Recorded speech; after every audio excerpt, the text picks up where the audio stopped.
I have collected a number of gaming systems throughout the last few decades. I've reached a point where in order to enjoy them, I have to shuffle them around and disconnect something else in order to hook them up. It is enough of a fun vacuum that I will sometimes skip the process altogether. There's little point in having these various systems if they're just sitting in a box, or the process of setting them up becomes excessively fun prohibitive. I was then inspired by a Perifractic Retro Recipes video where his computer museum has everything so nicely laid out. I looked at my mess and decided that I had to do something about it because my arrangement just isn't presentable. I started my search online and did not find anything that met my needs along with my budget. I do know for a fact that the furniture used by Perifractic was purchased from IKEA. I went to a few local stores, visited some websites, and found nothing that met my specifications. They were all made of particle board and not deep enough to house the consoles properly. Additionally, they all had closed backs, which would have a negative effect on thermal ventilation of the various machines. Combining the dimensional and design inadequacies, I also did not like the price point of most of my options. I also did not want buyer's remorse on any of this. To spend anything and be less than satisfied with it is not acceptable.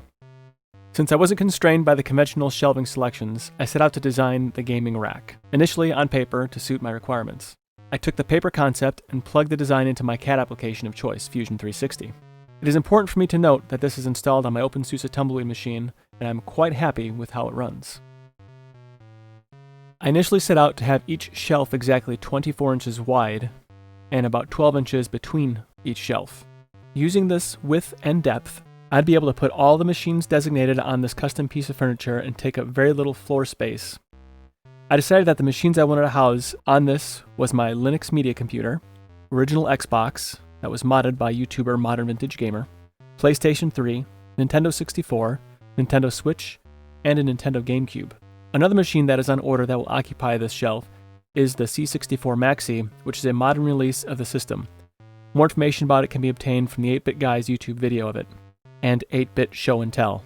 My next step was to use a spreadsheet application, LibreOffice Calc, to create a BOM or bill of material so that I know my material costs. This is the point where I discovered a flaw in the design and set out to change a few dimensions. Firstly, making each shelf exactly 24 inches wide would mean that the top and bottom pieces would have to be approximately 25.5 inches wide, which means I would either have to reduce the number of shelves or have additional waste. I also have to keep in mind that the kerf of the blade, or the width of the cut produced by the blade, each pass through the board will cut into dust about 1/8 inch or about 3.2 millimeters of wood. Stain grade planks are not as inexpensive as construction lumber, so in order to control costs, I reduced the width of the shelf by 1.5 inches, which ultimately has no effect on usability. I also updated the CAD accordingly, as this was going to be my source of truth for the construction. Creating this game rack and having the shelf space for the consoles only solves the space problem with my electric boxes of joy. The other piece of this grand plan is to make it possible to easily switch between them. Doing some more internet searches, the most cost-effective solution I could find is using an HDMI switcher. This meant I needed to get most of the devices to talk HDMI except the Linux Media Machine and Xbox. The PS3 and Nintendo Switch were already HDMI. The GameCube and Nintendo 64 have off-the-shelf adapters that will adapt the AV output signal to HDMI. Next, I had to determine how I was going to wire this all up. The easy one was the Linux box, as I could take advantage of the SVGA input, as it has been that way. The Xbox will get an AV input, and the rest will be on HDMI, which means I need a 5-in, 1-out HDMI switch box. I also wanted to have auxiliary monitor so that I would have the option of utilizing 2 different machines at once. This can be done by getting a 1-in, 2-out HDMI splitter and having 2 5-in-1 HDMI switch boxes. What could go wrong? I purchased the materials and got right to work. I set up my laptop using Fusion 360 as my source of design truth. I would create a drawing from the model, but the unfortunate reality to using Fusion 360 on Linux is the inability to use the drawing module at this time. Hopefully, one day, it will be fixed. Cut the planks to length using the square and clamp to guide the circular saw.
After cutting the planks, I realized I had enough left over for an extra shelf and decided to revise the design accordingly.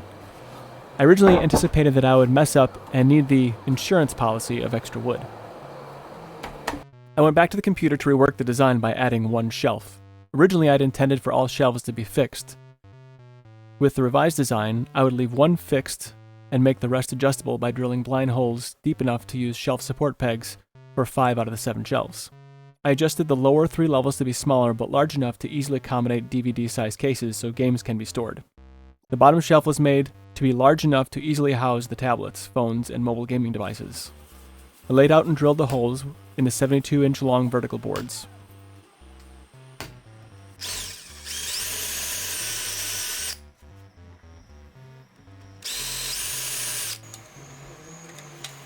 Fastened together the top, bottom, and middle fixed boards.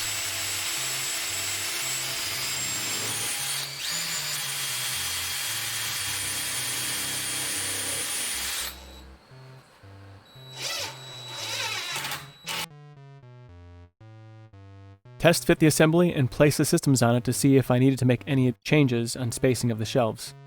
This is where I discovered the bottom adjustable shelf was made with an error. Not a serious one, but still, an error. My initial thought was not to stain or polyurethane it and just put it in place and start using it. Then I stained it thinking I'm not going to seal it. I decided that since I had the polyurethane, I would just do one coat and that's it.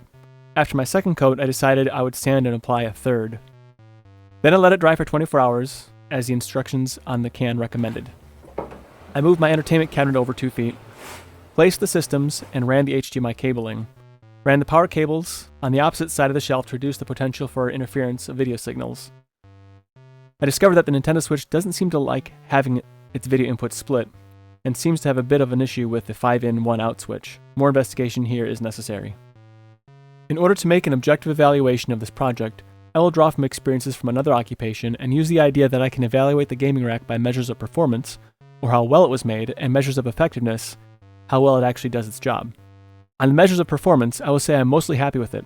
It looks nice enough, and I'm glad I stained it and sealed it. Does it look as nice as Perifractic's Retro Museum? No, not even close. Something about how the machines are presented look far better. Maybe it's the LED lighting? I don't know.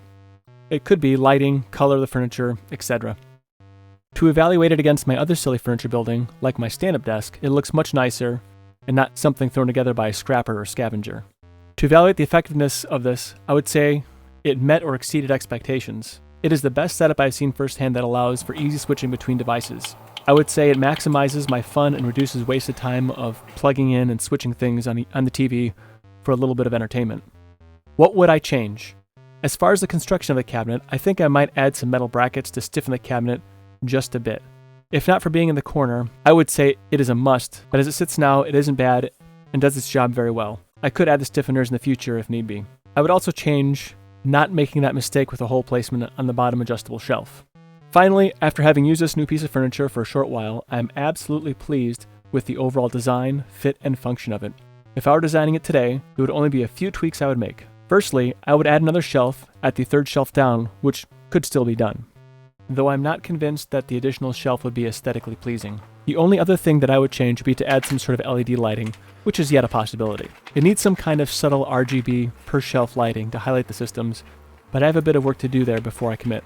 I'd say watch this space, but don't hold your breath. I'm not yet sure how I'm going to place the C64 Maxi when it arrives. Perhaps I could add one more shelf just above the Xbox, as this would be the best location, or perhaps move some other things around.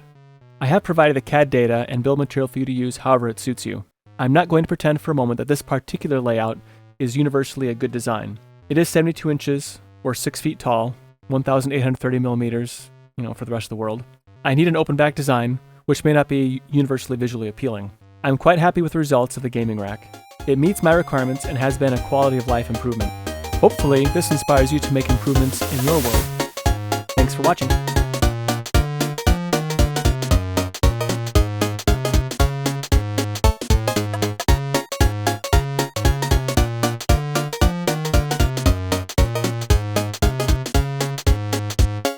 See yas.